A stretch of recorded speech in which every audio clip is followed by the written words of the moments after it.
Olá, caros alunos, tudo bem com os senhores? Espero que estejam bem, com saúde e muita disposição, muita energia. Bom, é, de acordo com o nosso cronograma, a gente vai falar um pouco sobre as atividades que vocês fizeram até aqui e também um pouco sobre opções. Esse é o sumário, basicamente, é um feedback das atividades e as opções e uma atividade para dia 1º de setembro, que é o exercício 2, é, mais simples em relação ao exercício 1, mais objetivo, tá bom? As questões do caso da MyFreak são essas. Analise as expectativas das partes, o que mudou o comportamento e avalie a posição da gestora diante da queda da ação. E avalie as consequências do encerramento da posição. Então, basicamente, são alguns pontos discutidos no texto.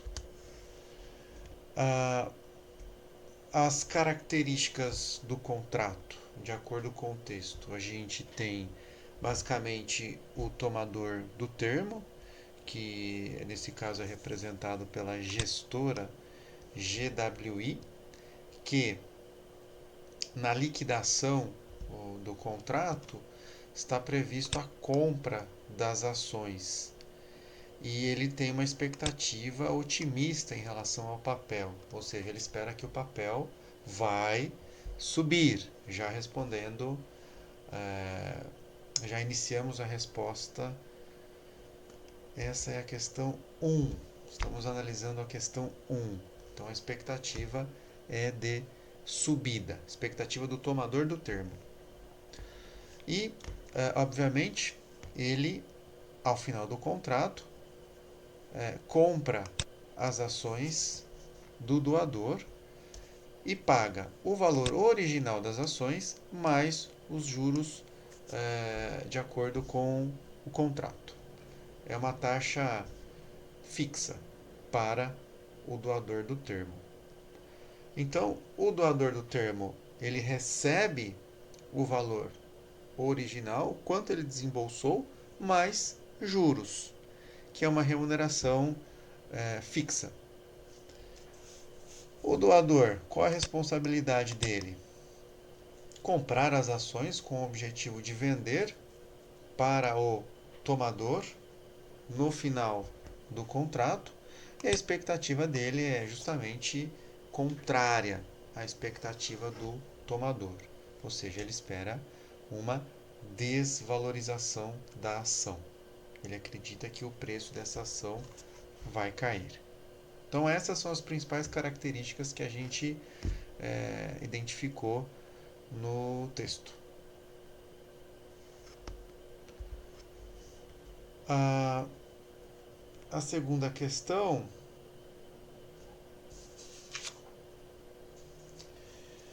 é basicamente sobre a mudança do comportamento da ação. E, de acordo com o texto, há um rebaixamento no rating dos Estados Unidos. E o Bovespa sentiu essa redução, ou seja, caiu. Contudo, a ação da Marfrig caiu mais comparativamente em comparação ao Ibovespa. E uma justificativa do texto é em função do seu beta elevado. É uma ação mais arriscada em relação a outras carteiras, em relação a outras ações que compõem a carteira do Ibovespa.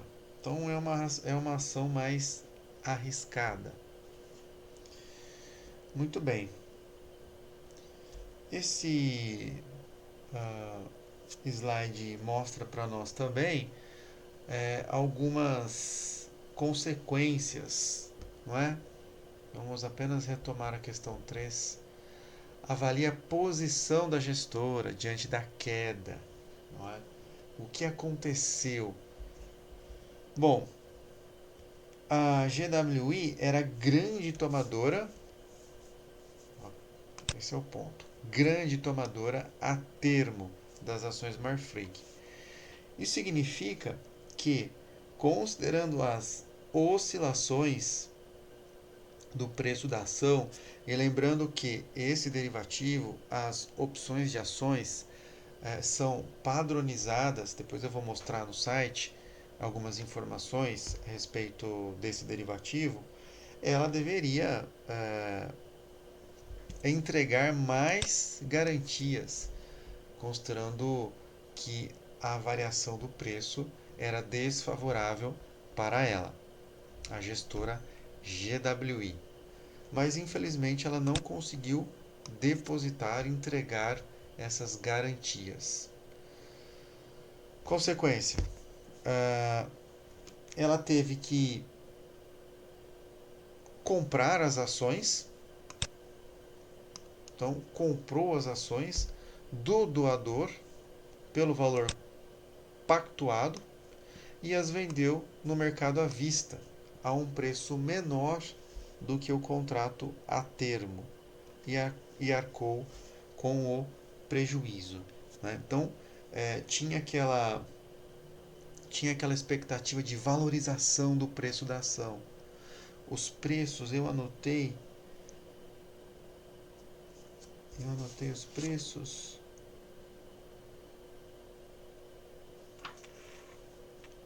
Aqui. Próximo a 8 de agosto, ou após dia 8 de agosto de 2011, houve uma redução de 15 para 9 no preço da Marfrig, no preço da ação. E obviamente a expectativa da gestora era uma valorização e com isso registrar um ganho, um lucro. Mas infelizmente ela comprou as ações, ela com o objetivo de encerrar, de liquidar os contratos e vendeu a um preço menor no mercado, à vista, e registrando um prejuízo. Então, esse foi o desfecho, não é? Em relação à exposição da Marfrig, à exposição da gestora GWI e o seu investimento nos contratos a termo de Marfrig. O que mais? O fundo ele apresentava um patrimônio líquido negativo de 22,7 milhões no dia 12 de agosto. E eu trouxe uma notícia, essa notícia referente ao desfecho que aconteceu com o fundo. Ele foi fechado em função dessa situação. Então, um único fundo da GWI, o Private, perdeu 271% só no dia 10 e quebrou, ficando com um patrimônio líquido negativo de 25 milhões. Notícia de agosto de 2011. Ou seja, em termos de políticas do fundo de investimento, ou então nível de risco do fundo, ou a própria administração, quem faz a gestão do fundo, quem é o administrador desse fundo, quais são os investimentos que esse fundo realiza e quais são os riscos, qual é a exposição. Nesse caso, o investimento no contrato a termo levou o fundo a essa situação, uma situação de descontinuidade. Muito bem, as consequências, antes de falar sobre o caso da Sadia. Então, basicamente, a gente tem três. A pergunta é: quais são as consequências que foram destacadas no texto? E a gente tem um aumento no número de contratos a termo negociados, então temos um aumento dos contratos negociados. Outro ponto que foi comentado é um aumento na na liquidez. Vou até escrever para não gerar dúvida. Um aumento na liquidez das ações.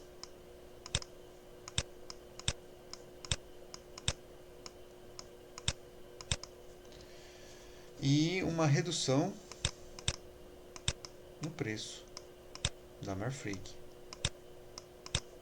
Então essas foram as consequências comentadas em função do evento. Obviamente tem a influência do que aconteceu nos Estados Unidos. Enfim, o que pode gerar dúvida para vocês é o efeito na liquidez. A ideia básica é o seguinte: a gestora tinha que liquidar os contratos, considerando que a posição era desfavorável para ela. Para isso, ela teve que comprar as ações por um valor maior em relação ao negociado no mercado à vista. Depois disso, ela, considerando a situação desfavorável, patrimônio líquido negativo, ela vendeu essas ações para redução dessas perdas, e mesmo assim não foi suficiente. Então esse aumento no volume financeiro,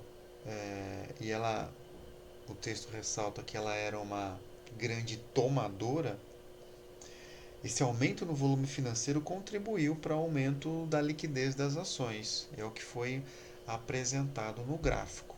Agora, se tem outros tomadores, outros fundos, outros investidores participando dessa movimentação, dessa alteração no volume financeiro, o texto não comentou sobre outros fatores que influenciaram o comportamento das ações, o que inclui o volume financeiro, o volume de negociação. Mas a gente sabe que isso realmente pode acontecer. Tudo bem? Bom, esses são os principais pontos que eu gostaria de comentar em relação ao caso da Marfrig. Com relação à Sadia, pessoal,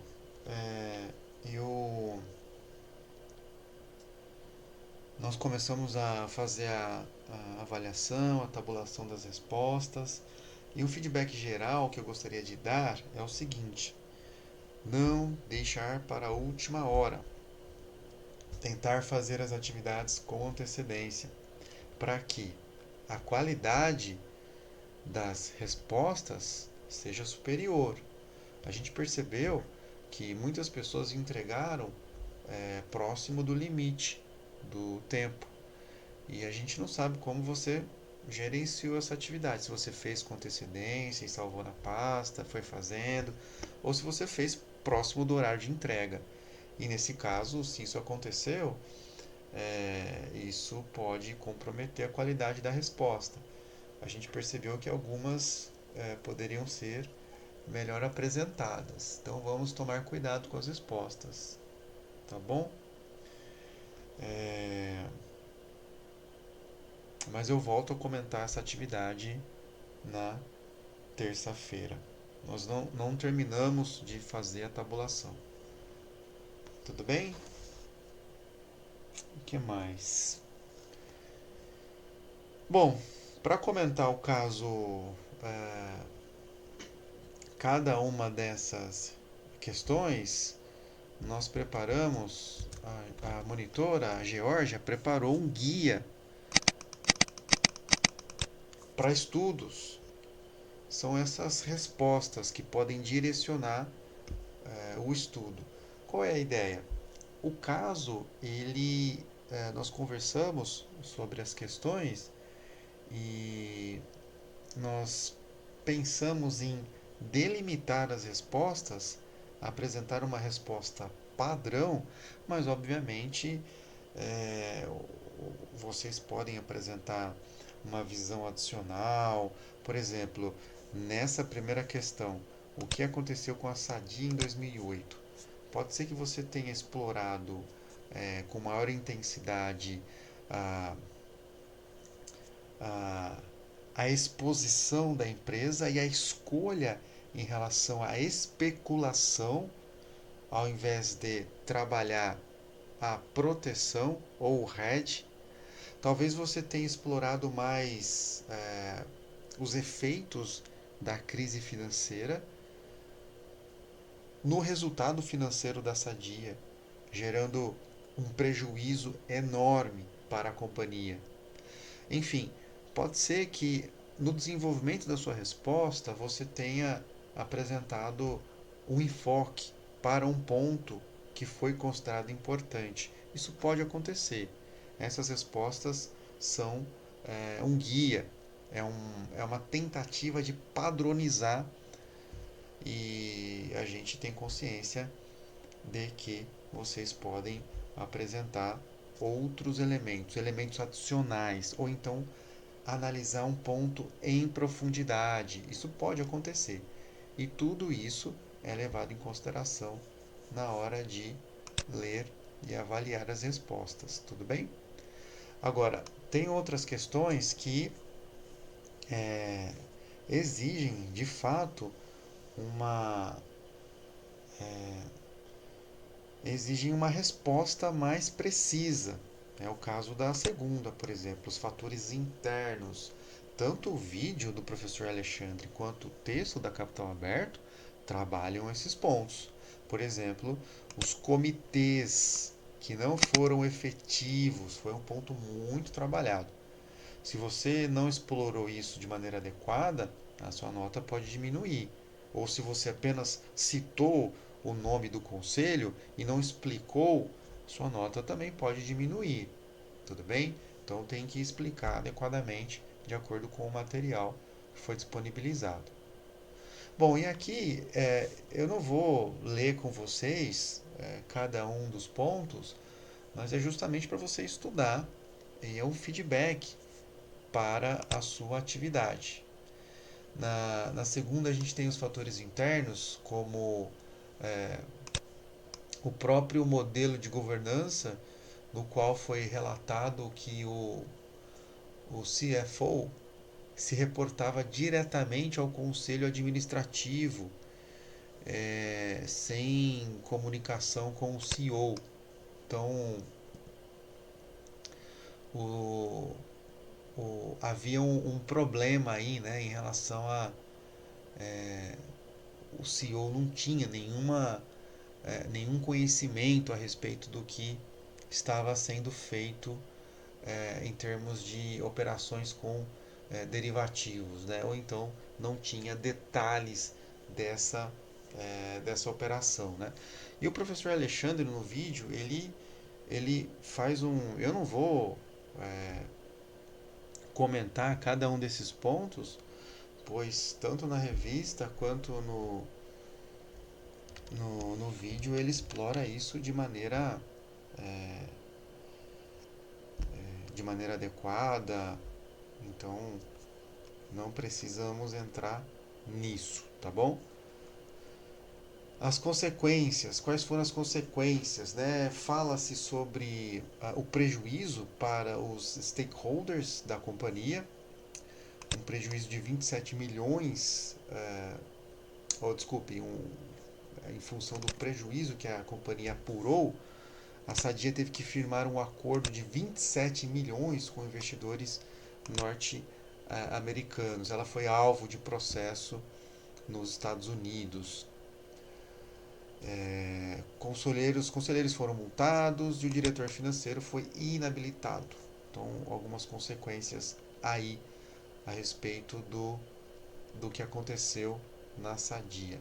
A quarta questão, basicamente, fala sobre entidades que não atuaram conforme era esperado. Os próprios auditores, que o professor Alexandre comentou, era esperado trabalho diferente em relação à auditoria.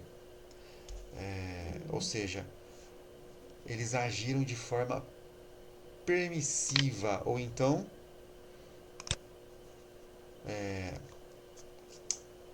de maneira, como a gente pode definir aqui?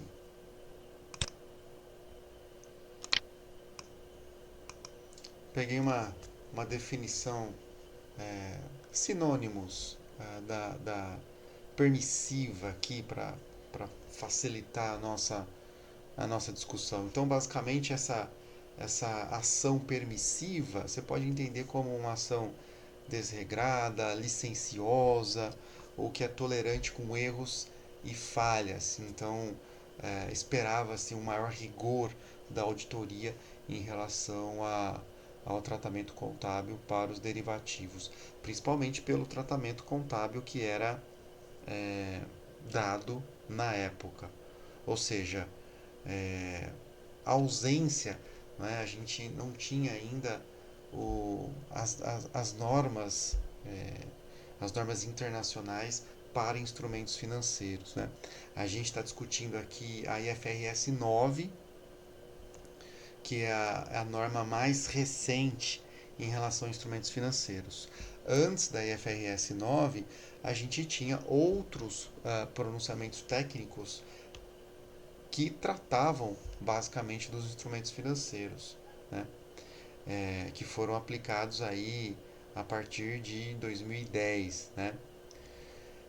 E aí, se você resgatar aí o caso da Sadia, tem aqui um artigo que traz aqui, ó, o caso da Sadia aí, né?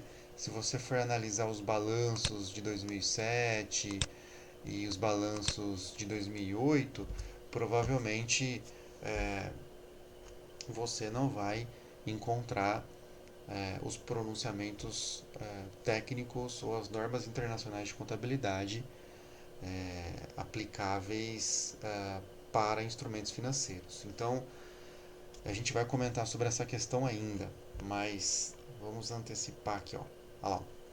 Qual foi o papel das regras de contabilização de derivativos no caso da Sadia? Então, em 2008, existiam regras frouxas de derivativos. Não possuía uma padronização de acordo com ou para esses instrumentos financeiros. Então, isso foi discutido também. O Brasil adotou IFRS, Full IFRS a partir de 2010 e antes disso a gente tinha uma, é, uma flexibilidade, regras frouxas, como disse os especialistas que estudaram o assunto. Ou seja, havia essa necessidade de normas contábeis e a companhia acabou se aproveitando dessa situação, tá? O que mais? Então, comentei a questão 4, que basicamente são as entidades. Eu falei sobre os auditores, mas ainda tem bancos, analistas, que vocês podem ler com calma depois, não vou comentar tudo. A questão 5 é sobre essa ausência de normas a respeito da contabilização de derivativos. E as lições, que é a última questão, né? Que basicamente o professor Alexandre explora muito bem a necessidade de rever o sistema de governança corporativa de algumas companhias. Né? Fala-se sobre a contabilidade, perdão, a governança corporativa efetiva do dia a dia, ao invés daquela governança no papel, não é? Apenas para mostrar para os outsiders. Ele enfatiza, ele mostra que as companhias precisam desenvolver sistemas seguros, controles que efetivamente funcionam. Tudo bem? Então, basicamente, são essas as questões que a gente esperava que vocês respondessem e, obviamente, algumas variações nas respostas podem acontecer. Bom, eu já tinha mostrado esse artigo. Esse artigo, pessoal, eu postei no Stoa, no E-Disciplinas. O título dele é Derivativos e Governança, o caso Sadia, corrigindo o que não funcionou. É da Ana Novaes. É um artigo bem interessante que acaba trazendo mais detalhes em relação ao que aconteceu na Sadia, como se fosse um aprofundamento. Então, por isso, leitura complementar. Mas vale a pena ler, viu? Então, ele fala basicamente sobre é, resultado com contratos derivativos de câmbio, reconhecidos e não reconhecidos no resultado da companhia. E ela faz um compilado, um resumo dos principais números contábeis divulgados pela companhia em 2007 e em 2008. Por exemplo, ela mostra para nós a posição líquida vendida em contratos futuros de câmbio na linha 2.3, que passou de 405 milhões em dezembro de 2007 para 3,1 bilhões em junho de 2008. Olha a evolução em relação à posição nos contratos futuros de câmbio. Então vamos olhar esses números na tabela 1 rapidamente. A tabela 1 está no final do artigo e olha que legal. Você tem indicadores de risco e financeiros.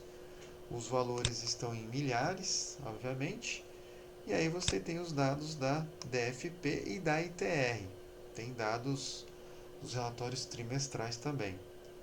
E esse avanço que ela comentou, veja, ele está aqui. O futuro de moeda, posição líquida, vendida.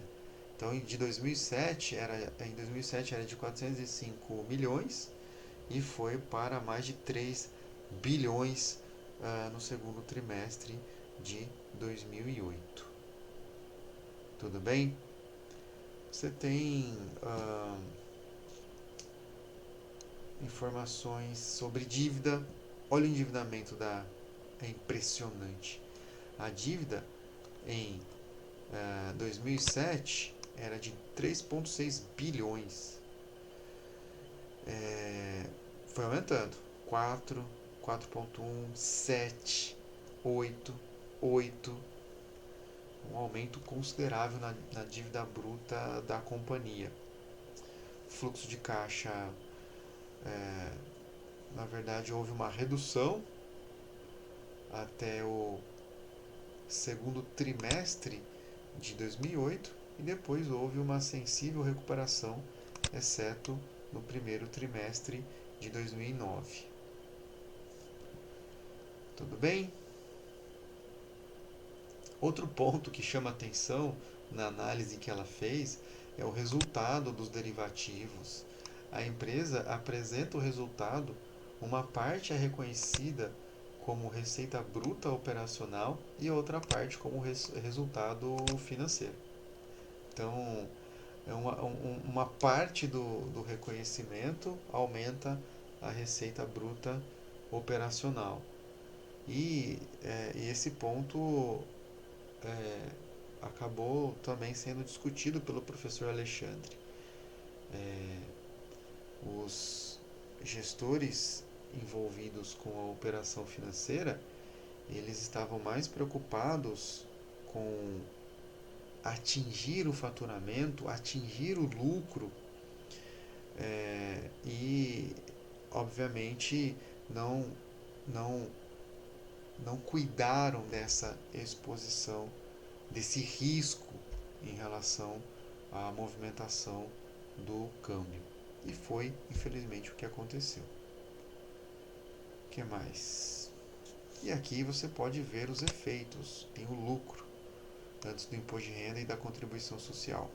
Então, ela reportou o último lucro nesse período estudado por ela no segundo trimestre de 2008 de 319 milhões e a partir disso foram apenas prejuízos. Olha o prejuízo de 2008, 2,4 bilhões de reais. Então, vale a pena ler o artigo. Ela explica a movimentação, fala sobre os contratos futuros, fala sobre as opções que a empresa registrou, e tudo começa a partir da página, página 5. Leitura recomendada, pessoal. Voltando para a nossa apresentação. Então, o que eu tinha que falar da Sadia basicamente é isso. Mais nenhum comentário. Tá bom? Com relação a essa pesquisa, eu já tinha mostrado o balanço da São Martinho, então não vou abrir outro balanço, mas obviamente, se tiver alguma dúvida em relação ao balanço que vocês consultaram, por favor, é só entrar em contato conosco. As opções, pessoal, basicamente é um instrumento financeiro derivativo, e você também tem duas partes, que são titular e lançador. Basicamente, elas conferem ao seu dono um direito. Esse é o titular da opção. Quem é o dono? O dono é o titular. Ele tem o direito. Em contrapartida, o outro tem uma obrigação. Esse é o lançador da opção. Então tem esse vídeo, eu gostaria que você fizesse uma pausa na nossa aula e assistisse esse vídeo para que a gente possa continuar a aula. Combinado? Nesse vídeo, pessoal, basicamente ela fala, é um vídeo institucional da B3, como vocês perceberam. É um vídeo bem simples que faz um resumo do esquema da opção. Então, no caso de uma opção de venda, o titular do contrato ele tem o direito, não a obrigação, de vender a ação a 10. 10 é o preço de exercício, também conhecido como strike. O que mais? São dois cenários que são destacados no vídeo, tá certo? No primeiro cenário, o preço da ação cai para 9 no mercado à vista. Então veja, você tem o direito de comprar essa ação a 10 no final do contrato e ela está sendo negociada a 9 no mercado à vista. Pergunto, você compraria? Nesse caso, você deve exercer o direito. Eu acredito que eu troquei. Infelizmente, nesse horário da noite, estou gravando o vídeo 22h20, então algumas trocas podem acontecer. Eu vou repetir. Vamos começar novamente. Vamos recomeçar. Você não tem uma opção de compra. Eu acredito que eu falei opção de compra. Você tem uma opção de venda. Então, vou apagar tudo. Vamos apagar tudo. Pronto. Opção de venda. Então, ao final de 2 meses, você tem o direito de vender essa ação a 10. Tudo bem? Muito bom. Se você tem o direito de vender essa ação a 10, você cria uma expectativa. Qual é a sua expectativa? Você espera que o preço dessa ação caia, por exemplo, que ele vá para 9, para 8, e assim, na liquidação do contrato, você pode exercer o direito de vender essa ação a 10, enquanto no mercado as pessoas estão negociando a 8, por exemplo. Tudo bem? Então, é o que acontece nesse primeiro cenário. Vamos lá, agora vai. O preço da ação cai para 9. Tudo bem? Nesse caso, com o mercado em queda, você consegue vender a ação a 10. Você exerce o direito de vender a ação por 10. Ótimo negócio. O segundo cenário é uma valorização no preço da ação. Ou seja, o preço da ação subiu. Então veja, agora as pessoas estão negociando no mercado à vista a 11. E você pode vender essa ação por 10 para o lançador, a outra parte. Faz sentido? Não. Você vai vender a ação por 10, sendo que no mercado à vista você conseguiria vendê-la a 11? Não faz sentido. Então, nesse caso, você não exerce o direito de vender. E, obviamente, você perdeu o prêmio. Tudo bem? É pago um prêmio no início do contrato. Esse prêmio dá o direito ao titular de exercer a sua opção. Bom, a outra opção, agora sim, agora vai pessoal, agora é a opção de compra. Você tem, depois de 2 meses, a opção de comprar essa ação a 10 reais. Tudo bem? Bom, pensa comigo. O que seria interessante para você? Que o preço dessa ação subisse ou descesse? Subisse. Por quê? Imagina, o preço dessa ação disparou e você pode exercer o seu direito de compra e comprá-la a 10 e em seguida revendê-la no mercado a 11, 12 ou alguma coisa parecida. Tudo bem? Bom, é o que acontece nesse caso. No primeiro caso, o preço da ação sobe para 11 no mercado à vista. Nesse caso, eu exerço o direito de comprar a ação por 10 e posso revender no mercado e registrar um lucro. No segundo cenário, o preço da ação cai para 9. Poxa, veja se faz sentido. O preço da ação caiu para 9. Você vai exercer o direito de comprar essa ação no seu contrato por 10, sendo que no mercado você conseguiria comprar a 9? Não faz sentido. Então você não exerce o direito de comprar a ação. Mais algumas características: os contratos são divididos em calls, opções de compra. Eu já comentei. Tem o preço de exercício, a data de exercício, as puts, ou opções de venda, também tem preços, datas e basicamente o detentor deve pagar um prêmio para o lançador. É esse prêmio que lhe dá o direito de escolher entre exercer ou não a opção. Eu tenho apresentado exemplos em relação a ações, mas as opções podem envolver outros ativos, até índice de ações. Se você pesquisar no site da B3, você vai encontrar informações sobre opções envolvendo o Ibovespa. E claro, você pode encontrar para outros ativos. Muito bem. Um ponto interessante. Qual é a diferença básica em relação aos contratos futuros? É que nos contratos, ou melhor, nas opções, você tem o direito, mas não a obrigação de comprar ou vender o objeto. Nesse caso, o detentor da opção é o titular, obviamente. Enquanto que as partes que têm o contrato futuro, eles têm a obrigação de liquidar. Essa é uma diferença importante.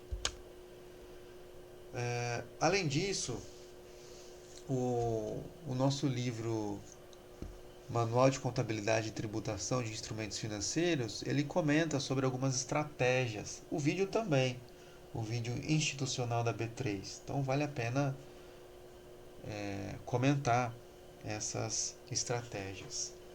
Quais são os benefícios que o investidor pode ter? Primeiro, ele pode utilizar as opções de compra para alavancar os seus ganhos. Após compra de call, ou direito de comprar, espera-se uma elevação do preço do ativo objeto. O movimento inverso leva a uma perda do prêmio, ou seja, você entra basicamente essa é uma estratégia de investimento, na verdade. Você entra nesses contratos, nessas opções de compra, esperando que o mercado vai é, subir. Você está sendo otimista em relação ao comportamento das ações. Você espera que o mercado vai subir. Então você vai exercer, obviamente, as suas opções de compra, vai comprar a um preço, um determinado preço, sendo que no mercado à vista, esse ativo objeto está sendo negociado a um preço maior. E assim você consegue realizar um ganho. Ah, outro, outra estratégia, uma estratégia mais voltada para proteção, é utilizar as opções de compra para fixar o preço de uma futura aquisição.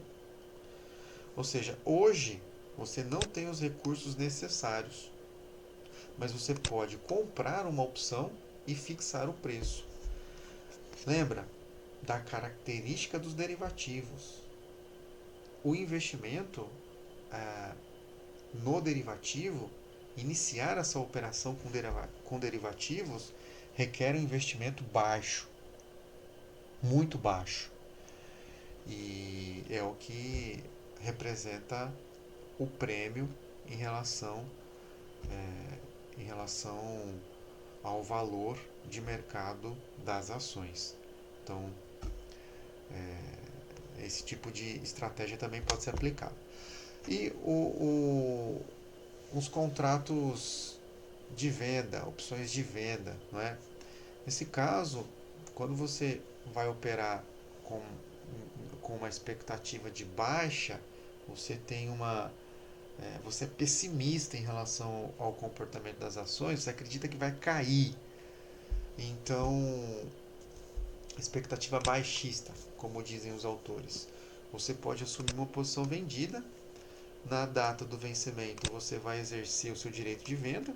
Por exemplo, você consegue vender aquela ação a 20, sendo que no mercado ela está sendo negociada a 15, 14, houve uma queda no preço daquela ação. E também você pode pensar nesse cenário do ponto de vista de proteção, de hedge, ou seja, você pode se proteger contra possíveis desvalorizações do ativo objeto, ou seja, uma queda acentuada no preço daquele ativo. E você busca proteção. Uma maneira de limitar as suas perdas, como foi comentado no vídeo da B3, é justamente entrando nas opções de venda. Tudo bem? Então, basicamente é isso em termos de estratégias. O lançador ele pode se beneficiar quando as opções não são exercidas. Quando as opções não são exercidas, o lançador fica com o quê? Ele fica com um prêmio. Tudo bem? Ele fica com um prêmio. O que mais? Um exemplo apenas para verificar se você captou a ideia. Pensa no seguinte: o lançador, que tem a obrigação de comprar, estamos tratando obviamente de uma opção de venda. E o titular, que tem o direito de vender. Então, esse é o dono das opções. Esse é o detentor das opções. E o lançador, obviamente, ele deve comprar caso o titular decida vender. O preço de exercício é 30. Tudo bem? E a cotação na data de exercício é 40. E aí? O titular vai exercer a opção? Agora você pausa o vídeo, pensa e depois você continua. Tá certo? Bom, nesse caso, o titular não vai exercer a opção, pois ele pode vender a sua ação no mercado por 40. Não faz sentido vender por 30 se no mercado ele consegue vender a 40. Tudo bem? Portanto, o lançador fica com o prêmio. E para a gente finalizar a aula, Esse é o exercício 2 que eu gostaria que vocês entregassem. São 5 questões. É bem objetivo, é simples. Espero que vocês façam essa atividade com antecedência. E qualquer dúvida, vocês podem nos procurar. Obrigado a todos e um abraço.